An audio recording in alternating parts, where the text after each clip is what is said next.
the Commodore 64. The Commodore 64 was the best-selling desktop computer ever made. And do you think the reason for that was this jingle? Are you keeping up with the Commodore? Probably not. From 1985 to 1993, more video games were written for it than for any other machine. It outsold the Apple II and the Sinclair Spectrum at least 2-1. Yet most computer histories don't even mention it. Every era has its rivalry. Apple and Android, Netflix and Disney, they feel permanent while you're inside them. They're not. One side wins, quietly rewires how everyone lives, and then sinks so far into the background you forget it was ever a fight. The Commodore 64 won a fight like that. It changed what a computer was for, and who was allowed to own one. Then it vanished so completely that most computer histories skip it. So why isn't this video about the Apple? Because the Apple isn't the machine that won in the sense that many think. The Apple was the expensive one, the gatekeeper. The Commodore had one job from the day it shipped: put a computer in a house that couldn't afford an Apple. The man who ran the company, Jack Tramiel, had a slogan for it: computers for the masses, not the classes. He meant it as a weapon. Win on price. It worked. The Commodore 64 is still, by the record books, the best-selling computer model ever made. It didn't have the best hardware. It had the lowest door. And once it was through that door, it did something nobody printed in the catalog. It could play real music. It could even make its own. Before this machine, the sound a home computer made was a beep. A longer beep, a shorter beep. That was the ceiling. The Commodore 64 had a real synthesizer built into it. The same building blocks as the synthesizers that cost thousands of dollars, the ones rock bands were hauling on stage, real oscillators, a real filter. For the price of the cheap computer, you got an instrument. And the sound it made is one you already know. Buzzing, bright, electronic. The sound people just call 80s synth. For millions of people, this machine was the first place they ever heard it. And it never left. Turn on the radio tonight. The retro synth records, the movie scores reaching back to 1985. That 80s sound that keeps resurfacing in pop, all of it is descended from what came out of this box. What you hear today is the machine's ghost playing in music, made by people who never touched one. So here's the question this whole video is going to answer. How does the best-selling computer ever made disappear? And how, if it's that dead, can you still hear it right now on the radio? Well, let's go back to then. The manual was thicker than anything in the house except the phone book. It came in a box that weighed more than the television. You carried it from the car to the dining room table, and you set it down carefully, because the box said fragile, and because of what was inside it. What nobody remembered later was what they actually used it for. It cost $595. That was the same as the October mortgage payment. The machine made 3 promises. It will help with your homework. It will help you with the budget. It will do all this and teach you computer programming with something called BASIC. It sounded easy, like if you used a Commodore 64, you could put these new skills on your resume. It sounded like a bargain for that price. $595 for the Commodore 64. $1,295 for the Apple II at the Sears across town. The Apple was nicer. The Apple was what the school had. The Commodore was what you could afford. There was a calculation that happened in the kitchen. The father did the math on the back of an envelope, and the mother said something about clothes for school. And somebody mentioned the neighbors. The neighbors had bought one in June. Their boy already knew how to make the screen turn green. That was the part of the conversation nobody wrote down. Not the price, not the catalog, not the promise. The neighbors, the boy down the street who already knew. The feeling, sitting at your own kitchen table in October of 1983, that the world had started moving and you weren't in it yet. So you wrote the check. The check was for $595. The check was the same amount as the mortgage. The check went into an envelope at the kitchen table on a Tuesday night, and on Saturday morning, a station wagon came back from the store with a box in the back seat and a manual in the box that was thicker than the phone book. What you didn't know writing that check was that the catalog promises were almost not the point.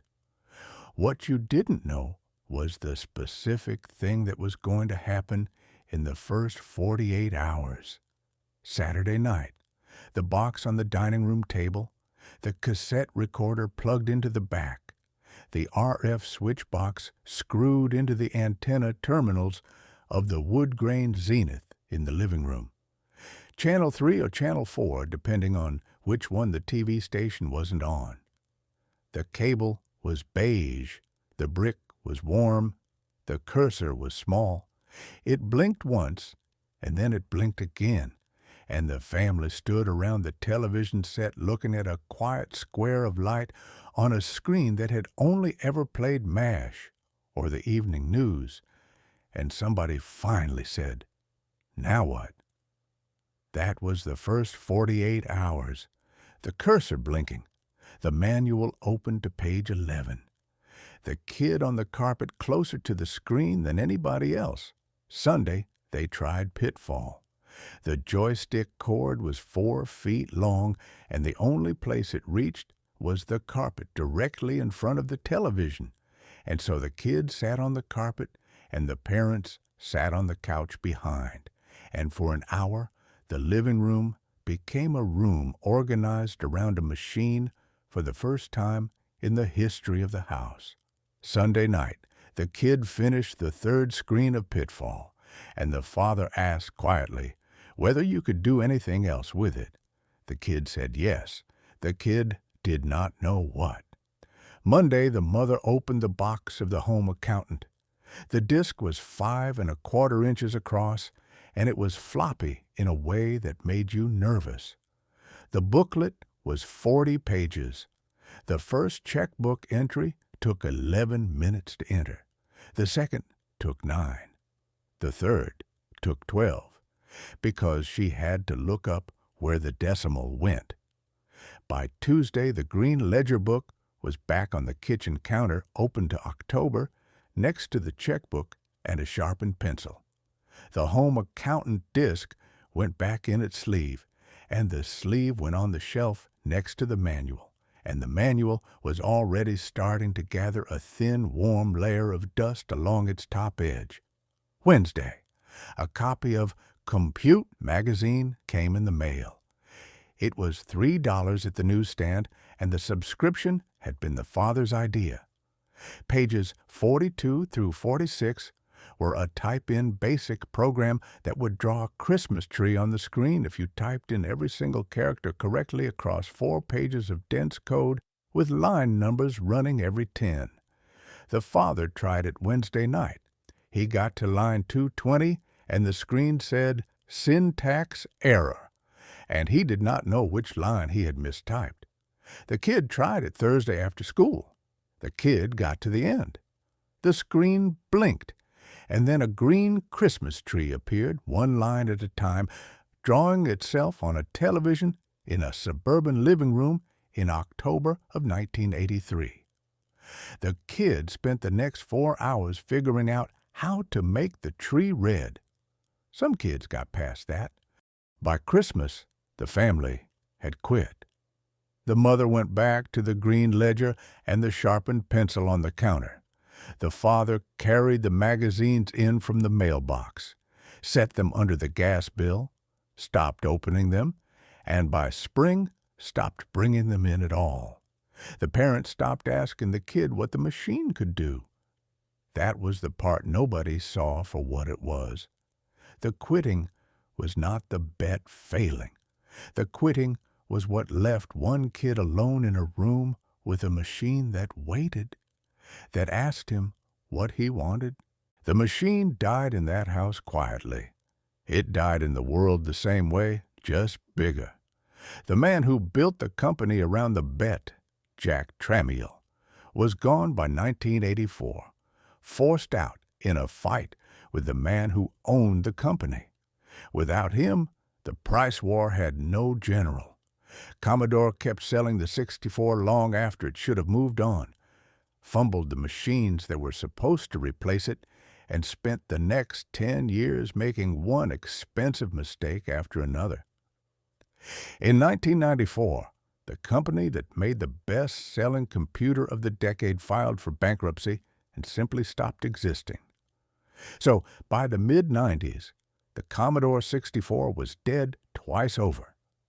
Dead on the shelf in the bedroom, dead in the boardroom, gone from the stores, gone from the company that built it, and gone from the histories that were already being written, the ones about the men with the nicer machine. Then you know what happened. The school got a row of Apple IIe machines, $1,295 each. The school district had paid for them.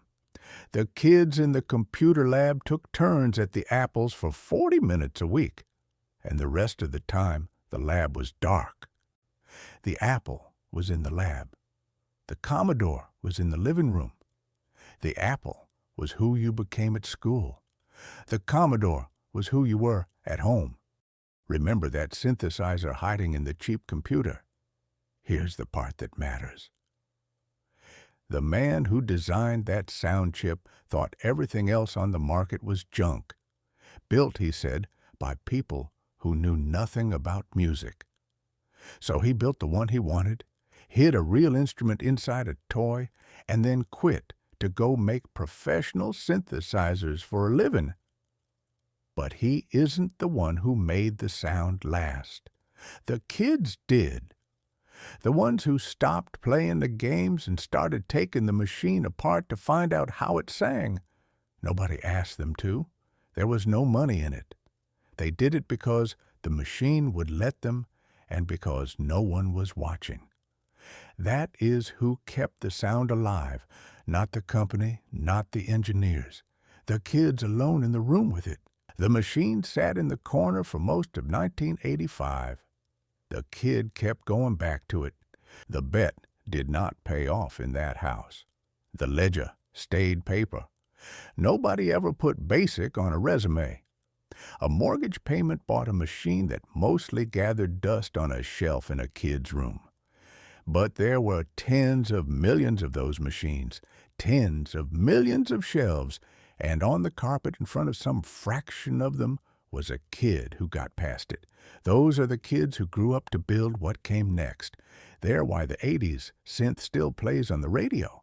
They're why the trick those kids used to do for nothing, pulling impossible pictures and impossible music out of a cheap machine just to prove it could be done, sits today on the same lists as folk songs and old crafts. The things a country decides are worth keeping. The nice computer went in the lab. The cheap one came home. And the cheap one is the one that ended up in every house and every pocket and every hand. You're watching this on one right now. If you remember the box or the manual or the night the cursor first blinked in your house, leave a comment. I try to read everything you guys say. Subscribe if you want more of these. Thanks for watching.